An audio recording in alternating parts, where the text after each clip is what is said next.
Hora do nosso Momento Saúde. Toda quarta-feira temos esse encontro aqui. A gente recebe, nesse momento, a médica Sara Cristina Bassi, hematologista, a quem eu já agradeço pela presença aqui. Doutora, vamos começar então falando da importância do Fevereiro Laranja. Muito bem-vinda. Boa tarde, muito obrigada pelo convite, honrada de estar aqui. A importância do Fevereiro Laranja é em relação à informação em relação a uma doença, né? Que é bastante grave, sim, mas o quanto antes a gente diagnosticar, melhor é o prognóstico dela, então melhor o tratamento. Então, quanto mais informação a gente tem, melhor a gente consegue lidar com a doença. Perfeito, então já vamos para as perguntas que já chegaram aqui para nós, doutora. Da Maria Eduarda dos Campos Elíseos, quais são os primeiros sinais que uma anemia pode ser um sinal de algo mais grave? Isso, obrigada pela pergunta. A anemia, então, é quando os glóbulos vermelhos do sangue estão baixos.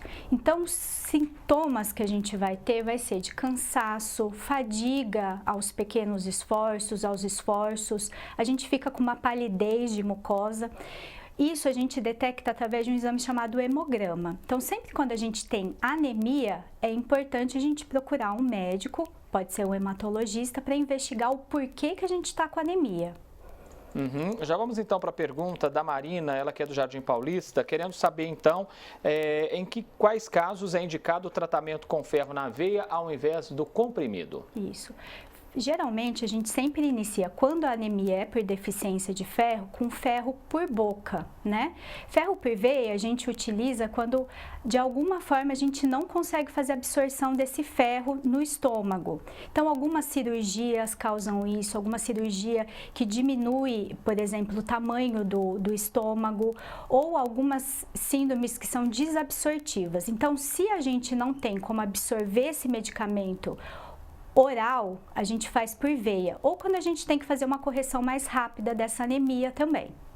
Pergunta do meu xará, o André, ele é da Vila Tibério, pedindo, doutora, para a senhora explicar um pouquinho a diferença entre a doação de sangue e a doação de medula óssea. Isso, muito importante também essa pergunta.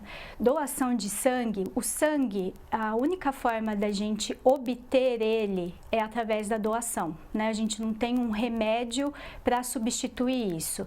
E a doação de sangue, a gente depende do ato altruísta, né? Da boa vontade dos doadores em irem a um banco de sangue para fazer a doação. Doação é um ato de sangue, é um ato simples. O homem, ele pode doar de 2 em 2 meses, a mulher de 3 em 3 meses, só estar em boa saúde. Quando a gente doa uma bolsa de sangue, a gente salva até 4 vidas.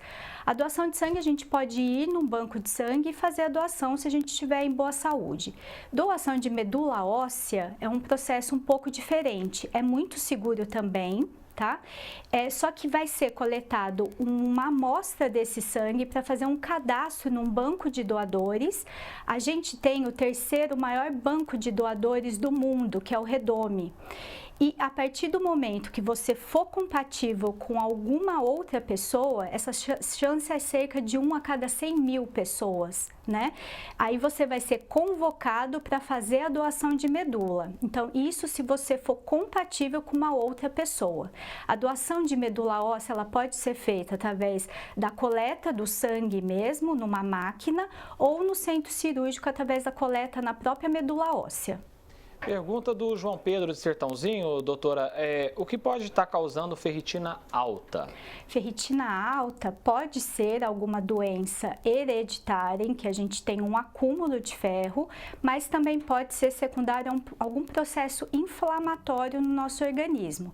É sempre importante investigar com o médico hematologista isso, porque quando a gente tem doença realmente de acúmulo de ferro, ele pode ter repercussões principalmente com acúmulo desse ferro em fígado, então levando até quadros de cirrose, né? Então, por isso que é importante a detecção precoce. Pergunta agora do João Pedro, ele é da Vila Seixas, pedindo para explicar um pouquinho, doutora, como é feito o diagnóstico de leucemia. Isso, o diagnóstico de leucemia, num primeiro momento, a gente pensa em leucemia através de uma alteração no exame chamado hemograma. Então, a leucemia ela é um câncer da nossa fábrica do sangue, que é a medula óssea. Então, ele vai levar a uma diminuição nos glóbulos vermelhos, levando ao quadro de anemia, há uma diminuição dos glóbulos brancos, levando a quadros de infecção de repetição e também a diminuição das plaquetas, que aí leva a quadros de sangramento, hematomas no corpo. Então, baseado no exame de hemograma, uma alteração, a gente suspeita de um quadro de uma leucemia, né?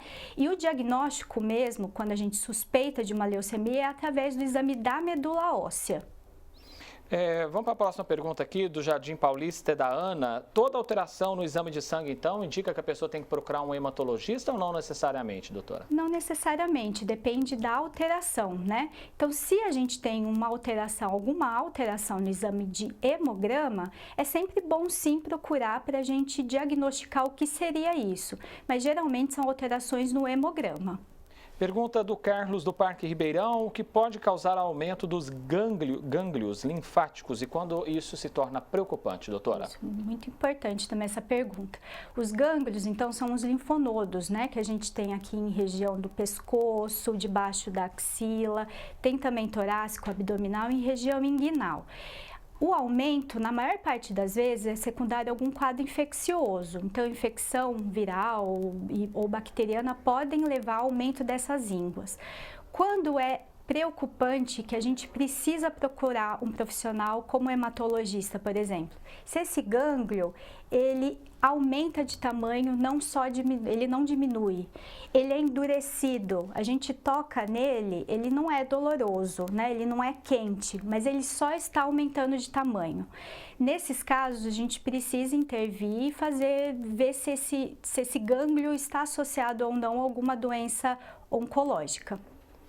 Pergunta agora da Josefa, ela está dizendo que perdeu um cunhado com linfoma de leucemia. Linfoma tem cura, doutora? Tanto linfoma quanto a leucemia são doenças que têm cura sim, tá?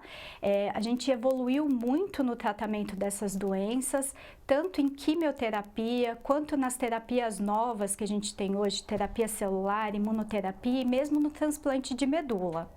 Quem teve hepatite quando criança pode doar sangue, doutora? Pergunta da Luciene, de Ribeirão. Geralmente, criança, a gente tem hepatite A, né? Se a gente não sabe que tipo de hepatite que foi, geralmente a gente não autoriza a doação de sangue, tá? Mas a hepatite A, se foi comprovadamente, é autorizado sim. Rapidinho, então, para a gente encerrar com a Inês o Sumarezinho. Doutora, bariátrico pode doar sangue ou não pode? Aí o bariátrico não pode, porque acaba não absorvendo algumas vitaminas, então é importante ele repor, né? E porque através do processo de doação de sangue, a gente pode diminuir, por exemplo, o ferro, que não é interessante para alguém que se submeteu à cirurgia. Médica hematologista em Ribeirão Preto, doutora Sara Cristina Bassi, a quem eu agradeço muito pela presença aqui. Doutora, um grande abraço e até a próxima oportunidade. Muito obrigada. Até mais.